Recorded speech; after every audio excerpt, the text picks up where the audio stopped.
ہم نے کچھ عرصے سے یہ وتیرہ اپنا لیا ہے کہ سال میں ایک مہینہ ربیع الاول، اور اس مہینے کے اندر بھی کوئی ایک تاریخ، اور اس تاریخ میں بھی کچھ مختصر سا وقت ہم نے نکال لیا، اور اس میں نبی کریم صلی اللہ علیہ وسلم کی شان میں کچھ قصیدے پڑھ لیے، کچھ نعتیں پڑھ لی، کچھ آپ کے اوصاف و کمالات بیان کر لیے، اور سمجھتے ہیں کہ محمد رسول اللہ صلی اللہ علیہ وسلم کا حق ادا ہوا۔ یاد رکھیے کہ نبی کریم صلی اللہ علیہ وسلم کے رسالت پر ایک مسلمان کا اس سے بڑا ظلم کوئی اور نہیں ہو سکتا۔ آج کی سیرت طیبہ در حقیقت وہ چیز ہے کہ جو سال کے 12 مہینے اور مہینے کے 30 دن اور دن کے 24 گھنٹے انسان کا وظیفہ بنے،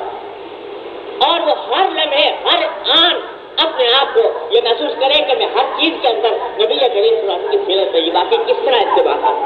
آپ کے پیچھے کس طرح چلوں، آپ کے بتائے ہوئے اخلاق کیسے اپناؤں، آپ کے بتائے ہوئے اعمال کس طرح اپنی زندگی میں لاؤں۔ جب تک یہ نہیں تو سیرت طیبہ کا ذکر اور نبی کریم صلی اللہ علیہ وسلم سے محبت کے دعوے در حقیقت کھوکھلے دعوے، جن کے پیچھے روح نہیں، جن کے پیچھے جان نہیں۔ اگر کوئی طریقہ ہے محمد رسول اللہ صلی اللہ علیہ وسلم سے وفا کرنے کا تو اس کا راستہ صرف یہ ہے کہ نبی کریم صلی اللہ علیہ وسلم کی سیرت اور سنت کی اتباع کرنا۔ قرآن کریم نے کہہ دیا قل ان کنتم تحبون اللہ فاتبعونی یحببکم اللہ، اگر تم اللہ سے محبت کرتے ہو تو اس کا واحد راستہ یہ ہے کہ میری اتباع کرو، میرے پیچھے چلو، میرے اخلاق کو اپناؤ، میرے اعمال کو اپناؤ، میرے زندگی کے مشن کو اپناؤ،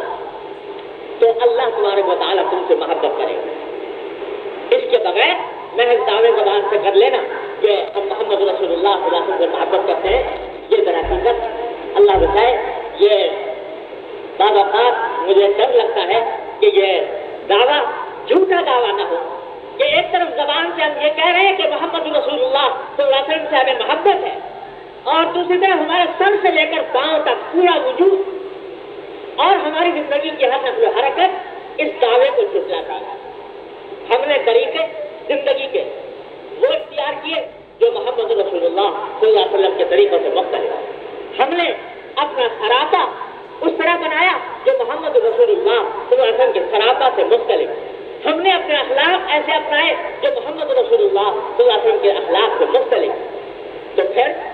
یہ دعویٰ کہ ہمیں محبت ہے رسول اللہ صلی اللہ علیہ وسلم سے، یہ دعویٰ اگر کھوکھلا نہیں تو پھر کیا؟ تو واحد راستہ یہ ہے کہ جیسا قرآن نے فرمایا کہ ہم نے آپ کو نمونہ بنا کر بھیجا، ایک طرف اس نمونے کو رکھو اور دوسری طرف اپنی زندگی کی ایک ایک نقل و حرکت کا جائزہ لو اور اس کے مطابق اپنے آپ کو ڈھالو۔ یہ کیا بات ہے کہ محمد رسول اللہ صلی اللہ علیہ وسلم کے فرشتار بھی ہیں، آپ کے شہدائی بھی ہیں، آپ کے محبت کرنے والے بھی ہیں اور جھوٹ بھی بولتے ہیں۔ محمد رسول اللہ صلی اللہ علیہ وسلم سے عشق اور محبت کے دعوے بھی ہیں اور امانت داری کے اندر بھی نقص ہے، خیانت ہے۔ یہ کیا بات ہے کہ رسول اللہ صلی اللہ علیہ وسلم کے شہدائی بھی ہیں اور وعدہ خلافی بھی کرتے ہیں، جبکہ حضرت صلی اللہ علیہ وسلم نے فرمایا کہ 3 چیزیں ایسی ہیں کہ جب کسی انسان میں پائی جائیں تو وہ ہو منافق ہے۔ کیا بات کرے تو جھوٹ بولے، وعدہ کرے تو خلاف ورزی کرے،